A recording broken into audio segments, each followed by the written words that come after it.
Thank you so much.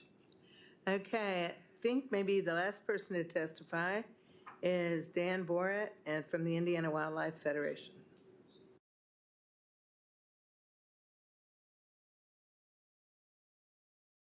Madam Chair, thank you again. Senator Glick, thank you so much for being proactive on this and taking the time to really delve into CWD. So we've heard about Pennsylvania, we've heard about other states around here. I spent 18 years of my life in Pennsylvania. I witnessed what CWD did and where it is now. There are roughly 1.8 million deer walking around in Pennsylvania now. It's a state that's not much bigger than this. That's with CWD, it's a healthy herd.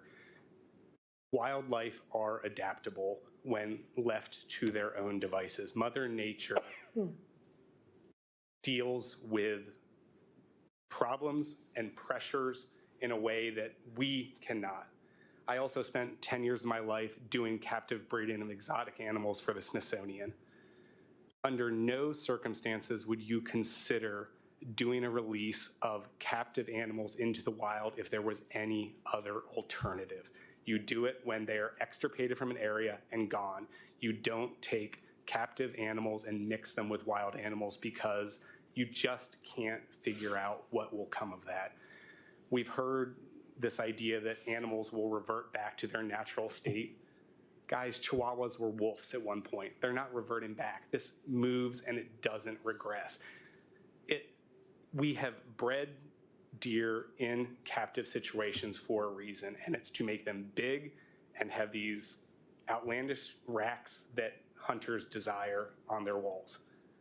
That does not belong in the wild. There's a reason wild animals are the way they are, and when we start messing with that, when we start parsing things and trying to mix things up, the consequences are unknown. We don't know what will come of this, but my bet, and I believe most people who truly understand the way this is going to work, that is all we will do is weaken our wildlife. We will weaken the wild herd in this state. This state is miraculous for our whitetail population. I think the research aspect of this should be applauded. I think it should be considered.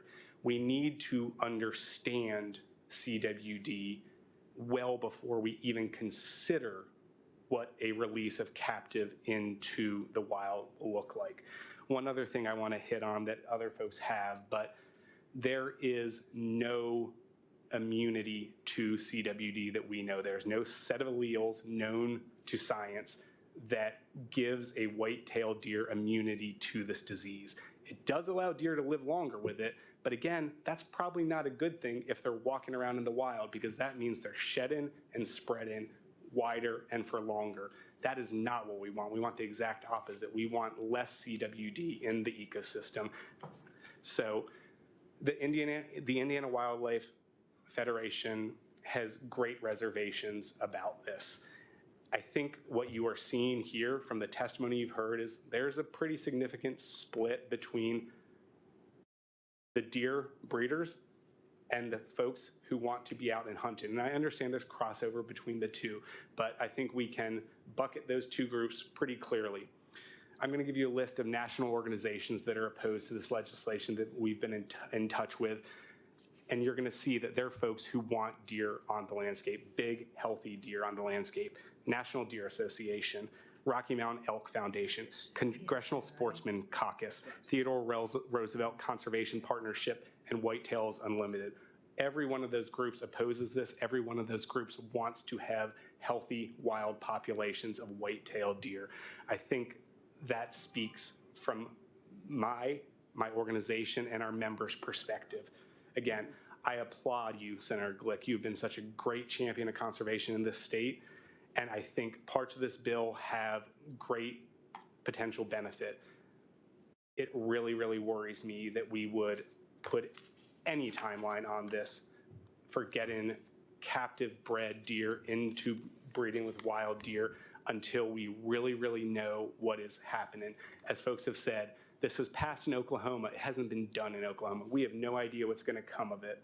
I think the incentive structure for Hoosiers overall, especially Hoosiers who consider themselves sportsmen and want to get out and harvest deer in the wild is significantly different than the incentive structure of our deer breeders, who stand to profit greatly from female deer in particular, which they have some value, but it's minimal in the current paradigm. All of a sudden, if you have a deer that carries this set of alleles, you have a profitable commodity. And I think that is a lot of what you're seeing, and that gives me great hesitation. So I'm happy to take questions from anyone who has. How about questions from members of the committee? My question is, when you look at the amended bill, is there any part of it that you would be hopeful might be able to be moved? Or do you want the whole bill gone, from your perspective? I think the bill in the immediate term should be tabled. I think this path of thought is appropriate. I think understanding CWD is what we should strive to do. I'm not a legislator. You guys are much better at this than I. As I've read it, it gives me great pause because it's just too intertwined. Okay. Any other questions for? Okay, thank you very, very much. Now,